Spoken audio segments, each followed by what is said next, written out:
Pasaporte Exportador, un podcast donde las empresas cuentan cómo lo hicieron para poder exportar siempre con el apoyo de ProChile. Hola, ¿cómo están? Acá Ignacio Fernández, director general de ProChile. Nuevamente un episodio más de nuestro podcast Pasaporte Exportador, que ha sido tremendo. Estamos muy contentos. Hemos tenido tremendo invitados y hoy día no es una excepción.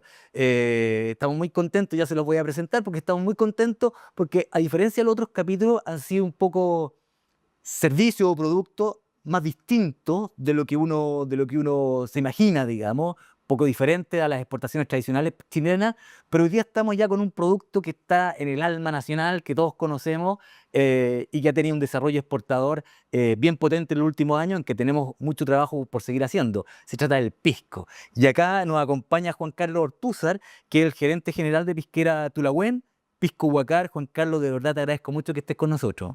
No, muchas gracias. La oportunidad de contar mi experiencia, digamos, de lo que es exportación y de contar un poco lo que es también el pisco y pisco huacar específicamente. Sí, a mí me parece muy potente. Además, estamos trabajando como ProChile con la Asociación de Pisco y es un desarrollo bien bonito, tiene regiones. El pisco tiene algo muy único en términos de producto, tiene mucho que ver con la identidad nacional, tiene mucho que ver además con regiones, con geografía, que aparte los lugares donde se cultiva son preciosos. Además tiene mucho que ver con la calidad del producto y eso lo hace muy único. Cuéntanos un poco del pisco en general. Mira, el pisco es una bebida muy única, es una denominación de origen. Es la segunda más antigua del mundo, Mira. después de coñac. Mira. Además, nosotros utilizamos uva, 16 tipos de uva y uva aromática básicamente, y con eso construimos un vino y ese vino, que es de primera calidad, lo destilamos y obtenemos un pisco. Aparte de todo esto que es un poco la definición del proceso productivo, lo más importante es la cultura que hay detrás, ¿cachai? Las personas. Hay cientos y cientos de cooperados, pequeñas 2 hectáreas que viven de la industria pisquera y eso tiene un impacto social, cultural, de relación con la naturaleza muy, muy profunda en la región de Coquimbo y Atacama y también específicamente en todo Chile, yo creo. Además se da con el pisco algo bien relevante que es distinto del vino, que generalmente hay un mercado nacional, por supuesto hay un mercado nacional muy relevante, pero las empresas, probablemente la empresa más mediana, están pensando en el mercado internacional, o sea, lo tienen desde que nacen, están pensando en el mercado internacional, y eso es muy relevante. Es decir, en el mundo del pisco, la internacionalización como que nace un poquito desde el inicio de la empresa. No sé si nos quieres contar un poco cómo se da Huacar, cómo nacen y cómo empieza la internacionalización. Mira, la verdad que nosotros siempre hicimos una evaluación y al ser una denominación de origen, en todo el mundo las denominaciones de origen son prestigiadas.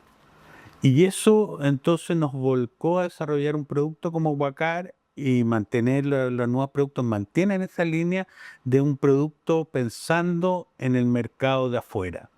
El pensar en el mercado de afuera no es tan sencillo como uno piensa, en el sentido de que uno tiene que ver qué es lo que le interesa a la gente afuera. Muchas veces nosotros lanzamos muchos productos pensando desde nuestra perspectiva. Nosotros no, tenemos un producto único, fantástico, y el mensaje hacia afuera. Eso es muy complicado, porque el consumidor no necesariamente, el consumidor externo, digamos, el que nos va a comprar nuestros productos afuera, no necesariamente entiende, digamos, y recibe un mensaje desde Chile, sino que entonces hay que ajustar los mensajes desde una perspectiva de que ellos esperan, ¿dónde está el beneficio que ellos afuera ven en nuestro producto? Está muy bueno. Vamos a volver a eso, porque es muy interesante lo que tú dices, eso de mantener la identidad y por otro lado mirar las necesidades de los importadores, que es un buen equilibrio que me gustaría que nos contaran más. Pero cuéntanos de Huacar, esta empresa, ¿cómo nace? Bueno, como te comentaba, nacimos desde el inicio con una perspectiva de afuera, tanto que la agencia de diseño de la botella la contratamos afuera, que era una agencia que tenía relaciones con otra agencia en Miami y con otra agencia en Italia. Y en función de todos unos feedback que fueron corriendo, digamos, logramos generar una botella como la de Huacar, que inclusive fue premiada en diseño en revistas de diseño. Y también, entonces, en ese contexto, en ese concepto inicial, también empezamos a salir afuera a feria, a hacer toda una investigación de los locales que nos podrían ayudar o que eran abiertos a recibir productos nuevos, etcétera. Y ahí empezamos nosotros o sea, para que tú tengas una idea, los primeros años de Huacar era un 60%, no más, 80% exportación, 20% mercado nacional. Éramos lo atípico de la industria. Yo sé. Y Pero Huacar, además, internamente son 5 generaciones, entiendo yo. es una historia muy larga desde 1850. Es interesante. De mi socio, que es Jaime Camposano, pertenece a una de las familias fundadoras pesqueras. La destiladora, bueno, como todas cosas que ya casi cumple 200 años, se ha pasado de toda una historia ahí, incendios, temblores, terremotos, etcétera, digamos, lo que son los avatares de los tiempos y de la historia. Y todavía lo que nos llena de orgullo es que esta empresa se ha ido constantemente reinventando y reinventando y reinventando para ajustarse a los tiempos. Y claro, es muy importante tener una tradición sólida y una historia sólida, porque eso nos permite tener el paso para un futuro distinto, mejor y los focos afuera. También el mercado internacional valora la historia, porque acá hay algo de... ¿Por qué la historia? Uno dice, bueno, ¿cuál es el valor de la historia? Es el saber hacer. En todos estos productos el detalle es muy relevante. Y 5 generaciones Tremendo. es tremendo el conocimiento acumulado en un saber hacer. Sí. Bueno, yo como director de ProChile también ahí estoy totalmente de acuerdo. Al final uno vende productos, servicios, pero por sobre todo lo que uno vende es el relato, ¿no? Y ahí el relato de este saber hacer, de las generaciones, de la afinidad con la tierra, con las regiones, es muy relevante. Así que estoy totalmente de acuerdo con eso. Absolutamente. Y como te digo, el saber hacer, el desarrollar es muy, muy importante, y eso también te permite llegar a los mercados afuera de mejor forma. Y ahora cuéntanos cómo esto de salir al mundo con pisco, que probablemente en Sudamérica se conoce, pero en otros lugares probablemente es menos conocido de lo que uno quisiera. Estamos trabajando en eso. Y llegar a decir, toc, toc, toc, mire la calidad que tengo, este tremendo producto, cómpremelo. Mira, yo como te digo, primero nosotros en cada mercado hacemos una investigación de los locales que nos interesa estar. También prospectamos, o no prospectamos, sería en una primera etapa, así. El primer viaje, digamos, voy a partir del primer viaje. En una primera etapa, bueno, investigamos los potenciales distribuidores, importadores que podrían ajustarse a nuestro tipo de producto. Y es llegar con la botella, la mochila, una botella, y ir a un bar a un horario que uno no moleste y pedir una reunión, tal cual. O sea, llegué a la barra, le pasó un bartender, ¿usted qué quiere? Digamos, yo quiero conocer al head bartender, que se llaman en estos bares, y llega y me dice, ya, perfecto. Y Mientras la gente barre, digamos. exacto, o sea, no necesariamente tan abierto, pero claro, uno ve que otra dinámica cuando están en servicio. Claro. Y ahí llega, se me acerca, o sea, estoy contando y me dice, bueno, ¿usted qué quiere? Y yo vendo pisco, le dije. Y me dijo, literal, no, es que no me gusta o sea, no es que no me guste el pisco, me dijo, yo no soy de pisco, me dijo. Me impresionó, primera cosa, que conocía el pisco, ya era Un gran avance. una gran avance. Bueno, le mostré, yo le dije, mira, vengo de Chile, ¿cómo me voy a dejar botado? En fin, ahí le tiré unas lágrimas de por medio, y el tipo enganchó. Y ahí nos pusimos a conversar, le gustó el pisco, etcétera, y entonces ahí fui coleccionando tarjetas, llamemos literalmente, y después fui a donde un importador y decirle en negocio. sea, fuiste a los distintos bares, digamos, a decir, a conversar con los bartenders, con el Que me diera la tarjeta. y que te diera la tarjeta, oye, ¿te interesa el pisco? Mira, podría ser, si es que hubiera disponibilidad quizás lo compraría, es versátil, es buena calidad. Y después fuiste a donde un importador a decirle, mira, todas estas tarjetas que tengo están interesados. Claro, exacto. Perfecto, perfecto. Y ahí, claro, el importador me dice, y ahí, bueno, vienen un montón de temas de precio, de promoción, de ayuda en la promoción, etcétera, y mucho detalle, y que no es menor, ¿ah? Porque al final del día, l- l- en esta industria muchas veces se ve al importador, el distribuidor, como alguien que se queda con un margen sobre el mío. O sea, si yo gano un 10% de margen, el importador se lleva un 30%. Entonces uno a priori dice, pero este gallo está llevando, está pelando la parte buena del chancho. Pero la verdad es que yo siempre digo, más vale tener a alguien que se lleve el 30 y que esté feliz conmigo, a tener a alguien que no se lleve el 30 y que esté disgustado conmigo porque va a buscar otro. Obviamente. Sí, es tan simple, sí. Y entonces, y en ese sentido, la confianza que uno tiene que construir, el ayudarle a vender al distribuidor importador en los destinos es súper relevante. Eso es muy importante porque muchas veces me pasa y me encantaría que la gente que está partiendo en las exportaciones, sea de pisco o de otra, vea este punto que es relevante, que a veces es un tremendo logro, ¿no? Es un tremendo logro lograr la primera exportación, es tremendo, es un primer paso, y ahí por favor usen a ProChile todo lo que quieran, eh, pero no basta con eso, ¿no? Porque a veces uno logra la primera exportación y efectivamente le compraron, el importador le compró, tiene su producto, pero el tema es empezar a mover ese producto, porque si no se van a quedar en esa primera exportación y no, nunca más va a haber... y para mover ese producto, ¿cuáles son las ideas que han surgido? No, bueno, ¿Qué anécdotas hay? Hay varias, digamos, pero básicamente cuando uno está, es un contacto relativamente frecuente con los importadores en este sentido. Hay que entender que tampoco uno no es la primadona de ellos, digamos. O sea, Así es. uno es uno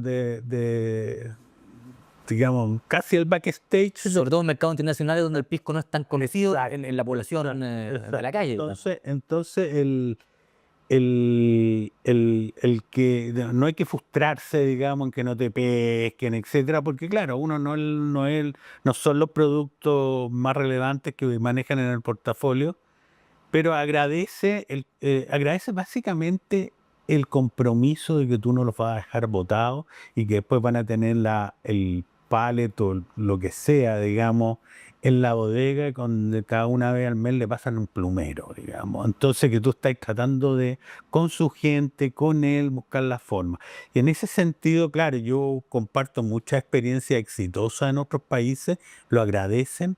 Hoy día estamos trabajando mucho en el desarrollo de eso y también compartimos los planes estratégicos y después lo implementamos, digamos. O sea, y después sacamos las cuentas de los aciertos y los fracasos. Nadie nace todo bien y en ese sentido vamos ajustando los mercados año a año. O sea, Finalmente, este es una actividad relacional. O sea, uno tiene que mantener el contacto, uno tiene que estar... no solo relacional, yo no saco nada. Si al tipo voy, lo saludo y le digo, invitemos a comer, si no lo ayudo en el negocio. En el negocio. O sea, no basta la parte de relación. O sea, yo te puedo querer mucho, pero sorry, hasta acá llegamos, digamos. Que no voy a irme de una botella, ¿no? Exacto, Claro, ¿me claro. entendió, no? Entonces, no solo, sino que uno tiene que estar volcado en el negocio y para eso tiene que estar... A ver, de una anécdota, yo iba una vez por una semana a China y me quedé un mes recorriendo hasta Wuhan, un mes antes de que saltara la pandemia, digamos. Yo estaba en China, digamos, y visitando, y tú sabes que Wuhan no es una gran ciudad en China, digamos. Y ahí está, y bueno, me tuve que mamar el mes en China, digamos, porque me pidieron esa ayuda cuando llegué, digamos. Y, y claro, o sea, eso es lo que valoran, o sea, el compromiso realmente real y concreto de cómo me ayudas a vender tu producto. Oye, y hoy día Huacar está 40, algo así, mercado, que es tremendo. Felicitaciones por eso, realmente, Gracias. realmente ahí hacen un trabajo enorme, bueno, y otras pisqueras, por supuesto, Ahí también. tengo una anécdota. Una vez estaba en Islandia. Ya en Islandia teníamos bares que fui a visitar y todo, era muy interesante. Y mi importador, después fui a Dinamarca, y entonces mi importador me dice, mira, venís de Islandia, mira, yo tengo un bar que te compra en las Islas Feroe. Yo le dije, no, a las Islas Feroe sí no llego, le dije. ¿Y no fuiste? No, ya era como mucho. Está bien el amor, pero no tanto. No sé, y para un bar, dije yo. Entonces, Qué buena. ¿Y cómo ven esto? ¿Están 40 mercados? ¿Hay que mantenerlo? ¿Cómo ha sí, estado? lo que pasa es que nosotros somos una empresa pequeña, Sí. o sea, muy pequeña. Trabajamos con importadores y subimportadores. Ya, y voy a ser bien honesto, también priorizamos mercado en función de, nosotros hacemos todo un estudio de potencial de mercado de algunos países en producto de nuestro perfil de producto. O sea, Son premium, digamos. claro, o sea, hay países que todavía en el sentido no es prioritario nuestro entrar. Y entonces, porque aquí hay que focalizar recursos. Entonces elegimos los mercados que a nosotros entendemos que nos interesa, que nos va bien y que tienen potencia ahí. Y ahí me imagino que miran mercado, me imagino, no quiero que tengan la estrategia de ustedes, digamos, no se la quiero que se la tengan todas las empresas, pero me imagino que países que son marcadores de tendencia, el Reino Unido, Japón, me imagino Estados Unidos, o sea, Mira, es súper importante eso para nosotros, claro, o sea, nosotros partimos básicamente en 5 ciudades. Una era Inglaterra, Londres específicamente, New York, Tokio, que es referente a la coctelería en Oceanía, y San Francisco, que también es referente de la coctelería en el West Coast de Estados Unidos. perfecto. Entonces, y de ahí empezamos a construir, después Francia, también París, porque ahí, se quiere o no se quiere, ahí está el lujo, están los productos premium, ahí está la referencia de los alcoholes premium para gran parte, y sobre todo de Asia, fíjate, sobre todo de Asia. París tiene una referencia súper interesante en ese aspecto. Juan Carlos, tú contabas al principio que para internacionalizarse uno tiene que adaptarse a las necesidades de los países, digamos, de los importadores, de los distribuidores, etcétera. ¿Cómo hacen ese balance un poco de la identidad que tiene el pisco, Huacar en particular y el pisco en general, una identidad, esta denominación de origen, tremendo acervo cultural, con esta adaptación a la cultura local? ¿Cómo hacen esa ecuación? Bueno, oyendo a la gente, ¿Ya? digamos, o sea, a ver, yo estoy gran parte del año afuera, digamos, y ahí uno dicen que Dios nos dio 2 orejas y una boca porque Hay que escuchar más. hay que escuchar más y hablar menos, digamos. Entonces, por eso yo oigo mucho, etcétera, y constantemente estamos ajustando. Y es complicado, no te voy a decir que es fácil porque el mercado japonés es tremendamente distinto al mercado inglés. Y entonces ahí hay que ir ajustando constantemente. Y además estos mercados no son estáticos. No son estáticos. Entonces evolucionan, etcétera. Damos ejemplo, el país del gin, que podría ser Inglaterra, hoy día se cierran más destiladoras de gin que de las que se abren. Mira. Entonces, Y en el mundo está creciendo el gin también. por eso te digo, digamos, entonces suceden cosas súper interesantes en los mercados y uno tiene que estar atento. Y en ese sentido uno conta, esto no es una historia escrita en piedra. Y ahí estas modificaciones tienen que ver con el etiquetado, con las botellas, No, básicamente con el concepto. con el concepto. Con el storytelling lo tenéis que ajustar, el concepto de producto lo tenéis que ajustar. A mí siempre me dicen, bueno, ¿qué coctelería tienes? Típico de un importador. Y yo llego y le digo, sí, tengo esta coctelería, pero esta coctelería no sé si te sirve para los gustos. Más dulce, menos dulce, más ácido, menos ácido, más amargo, menos amargo, le digo yo. eso es propio de tu cultura, le digo yo. O sea, en ese sentido, nosotros trabajamos muy codo a codo con el importador y él entiende eso porque yo puedo llegar a hablar del pisco sour, inclusive en el pisco sour la receta es distinta de país a país. Los limones son distintos. Yo una vez estaba, me acuerdo, en New Zealand y los limones no me sirvió mi receta, tuve que ir ajustando ahí en el minuto, digamos. Claro, claro. Bueno, y el pisco ahí tiene una versatilidad tremenda. Absolutamente, Sí. entonces me tuve que cambiar a un pichuncho porque no daba con el limón. ¿Ah? Oye, ¿y cómo tengo varias, se nos empiezan a rotar porque se nos va acabando el tiempo, pero tengo varias, uno, cómo te apoya ProChile, etcétera, y dos, cómo ves el pisco, hacia dónde deberíamos ir en particular? Mira, pero Chile la verdad que nos ha ayudado desde el principio. La oficina siempre han tenido la mejor disposición de ayudar y siempre hemos trabajado muy en conjunto con ProChile de la mano y la verdad que para nosotros es un socio estratégico importante en el desarrollo de los mercados afuera. Con respecto a dónde va el pisco, es buena pregunta. Pues si supiera exactamente dónde va el pisco, tendría la bolita que ve el futuro. No, pero las tendencias están claras. O sea, el pisco tiene un potencial. Acá hay un tema que tenemos que aprender también en lo que es la promoción pisco, que no es algo de corto plazo. No, Los cambios de hábito no son de un día para otro. O sea, la construcción de categoría no es de un día para otro. Y en ese sentido, evidentemente el pisco tiene una nobleza de producto que nos permite competir afuera como uno de los grandes destilados, como lo ha demostrado Huacar. O sea, Huacar hoy día podemos decir que es uno de los grandes destilados del mundo y orgullo, digamos. Y eso entonces permite que el pisco también logre abrir puertas, digamos, en mercados y porque es un producto muy noble. Son muy pocos los productos de uva que hay. Y en ese sentido es muy noble y muy versátil además. también. Y tiene una historia maravillosa y entonces es algo que atrae a los mercados externos. Por eso yo creo que esto es un tema o sea, no hay que correr, hay que mantener el paso firme y claro, porque esto en marketing, ser persistente es más importante muy importante, la persistencia está divertida. Extraordinario. Oír, se nos va acabando el tiempo, tenemos que invitar a Juan Carlos para otras charlas, si tienes tiempo, nos interesa sacarte mucho el jugo en esto. ¿Qué le comentaría a la gente que está mirándonos y quiere exportar, quiere pasar desde pisco hacia otros productos? ¿Cuáles son como los pasos? Ya dijiste varios de ellos, todo esto de la persistencia, etcétera. ¿Qué tendrían que tener en cuenta para decirse, es que quiero exportar, me quiero internacionalizar? ¿En qué fijarse?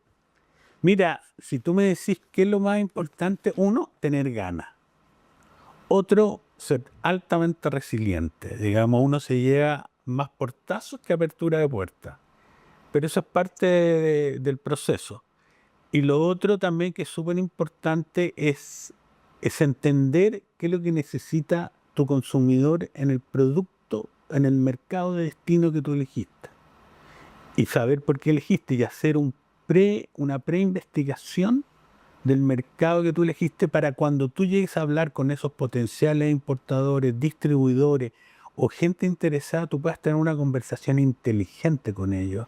No te haga 3 preguntas y de las cuales, mira, lo voy a estudiar quizá, tal vez.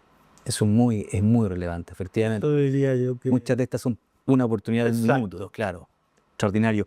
Una pregunta más. Imagen de Chile. ¿Qué es para ti imagen de Chile en términos de concepto? Si tú tuvieras que definirnos como imagen. Mira, es un tema que esto da para otro podcast. Quedan 10 segundos. Pero como concepto. Mira, aquí yo tengo una diferencia, y yo me acuerdo que una vez hicimos una campaña en redes sociales de promoción Huacar, y yo le dije, bueno, apoyémonos en el concepto Chile, etcétera.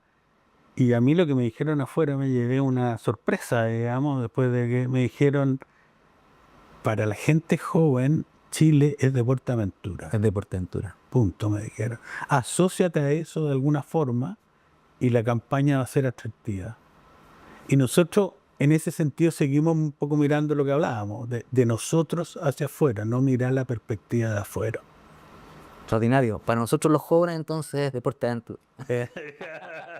Oye, yo de verdad le agradezco a Juan Carlos por el tiempo, por lo agradable de la conversación y lo felicito por el tremendo trabajo que hace el Pisco en general, Huacar en particular. Realmente ahí son una punta de lanza para nosotros y juntos con ProChile queremos seguir trabajando en este camino persistente que tenemos que seguir para llegar cada día más a los mercados internacionales. Le agradezco la sintonía. Y espero que nos veamos pronto con un nuevo invitado. Muchas gracias, Juan Carlos. No, gracias a usted y a todos los futuros personas que nos vean ahí en el podcast. Muchas gracias. Igual a ti, Ignacio. Pasaporte Exportador, un podcast de ProChile.